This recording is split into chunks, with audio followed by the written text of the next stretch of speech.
What is going on, everyone? Tim from Tearphone Orbital. So I would like to talk about a completely overhauled install that I recently finished up. Actually, this has been a project for a number of weeks now for me. The hilt was sent to me already installed. So it was installed with an unknown soundboard. It was a baselit setup. The client's request was that we overhaul it to Proffie and try and salvage the crystal chamber in this particular build. So the crystal chamber that was in this install is an older Goth 3D crystal chamber. It's a beautiful crystal chamber. I've actually didn't recognize it at first. I had to ask around to anybody if they recognized it, and apparently it is a Goth 3D crystal chamber. Beautiful, beautiful crystal chamber. The original install itself was a fantastic install as well. So typically for me personally, with like overhauls and reinstalls, I like to rip everything out and just start clean. I don't like to mess around with, trying to salvage a board or salvage a chassis or anything like that. I like to just blow it out and start over, okay? Unfortunately, with this particular install, the chassis was really well installed. Honestly, as an installer, I can really appreciate good work. And I actually still have the chassis, okay? I actually think this might be an old Goth chassis too. I have no idea what soundboard this is, but the work in this install is really, really well done, okay? There are LED accents at the bottom here. It's an older install. I mean, this is maybe going back 5 years when putting LED accents in chassis was not so much a thing as it is now. So this was a really, really nice install, honestly, for what it was. So it was hard removing everything. Because I can appreciate good work. So, yeah, I don't know who installed this. If you're watching, this was a great install. I'm sorry I had to rip it out. But again, so this was a baselit install as well. And unfortunately, the heatsink and the tri-cree holder was, it was like fused in place. I could get the heatsink out, but I could not get the tri-cree holder out, and that was aluminum. I think it might have been JB Welded. I'm not sure. So I had to get very creative with trying to remove it. And by creative, I mean a drill and a large metal drill bit to bore it out of the upper part of the hilt. And the tricky part about that was the upper part of this hilt is a Graflex telescope. And it was already wired up, like the aux switch and the main was already wired up, and the leads for that, I'll just talk about it now. So the main is here, and the aux is around back. So the leads for these are inside of this telescope section. So just imagine that the telescope section is an outer shell. Inside of that is the blade holder. And both of those were just fused together. I'm not quite sure how the maker, secured them in place. I want to say that it was JB Welded as well, but I did not want to lose those switch leads during my destructive process of getting the tri-cree mount out of there. Had I have lost either of those switch legs, I'm not sure this install would have been possible. I would have ruined the ability to use both of these switches. So luckily that didn't happen, and we still retained because this is this is a telescope Graflex top, so you want this red button to work. That's part of the allure of the telescope tops, not only because they're so rare and hard to find, but you really want to have that usable, right? So had I have lost either of those switches, we would have been in trouble, but thankfully we didn't, right? So anyhow, yeah, it was a little bit of a challenge labor-wise to get some of the original parts out of here.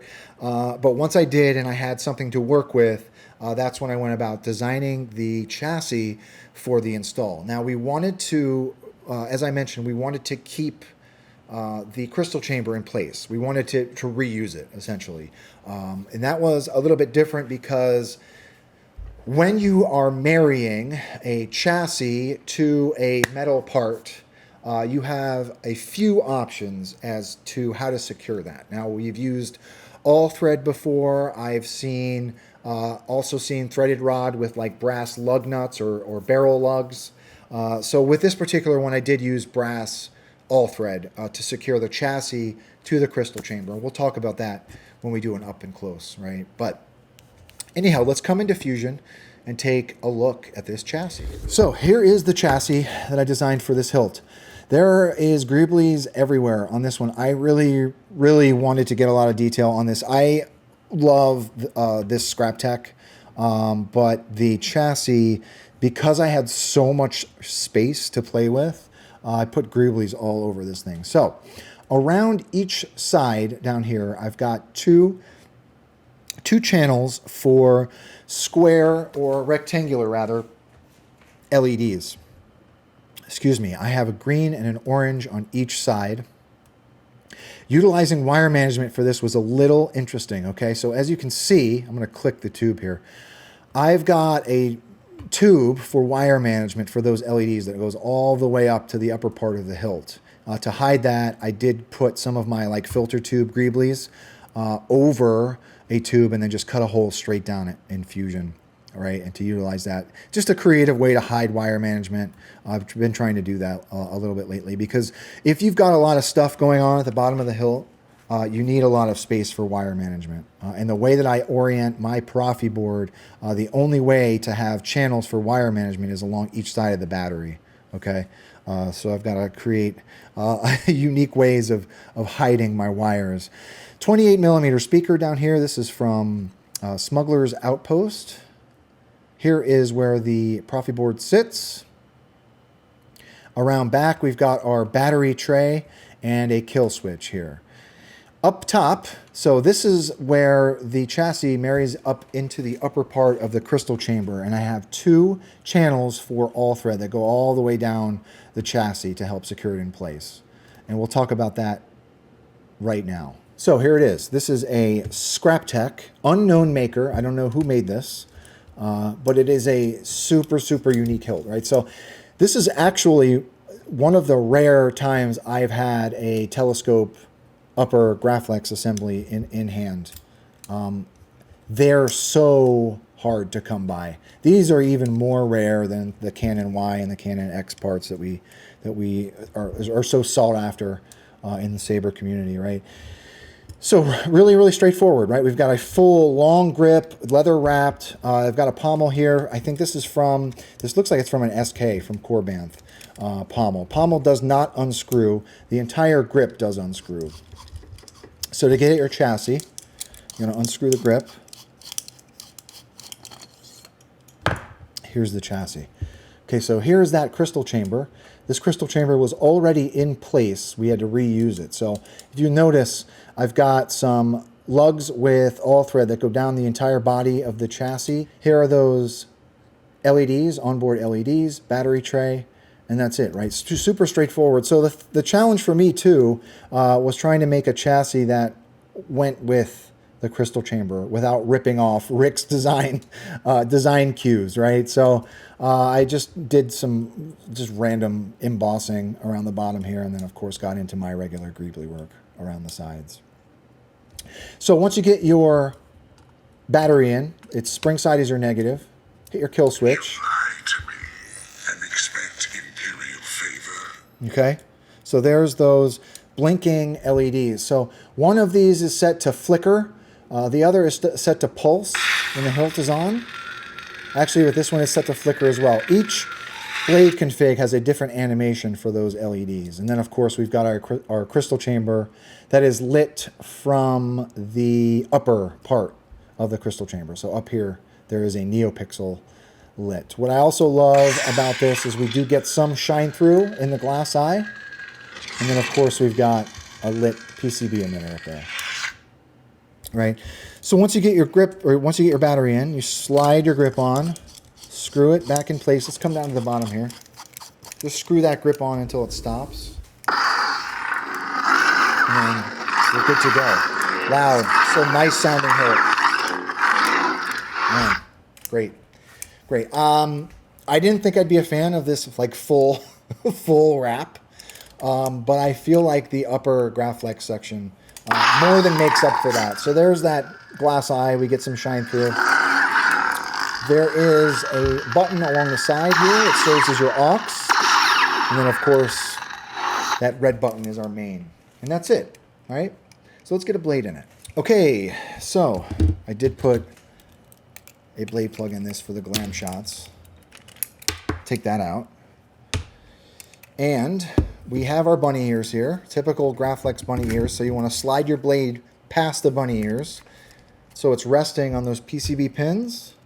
There is a set screw around front right above the glass eye. You tighten that for your blade retention and you're ready to go. God, I hate this blade. It is so long.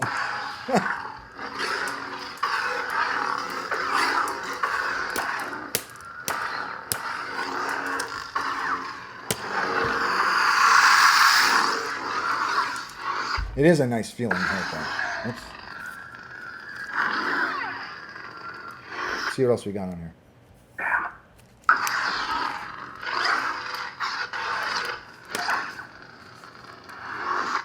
The NASA team is ready for launch. And who might you be?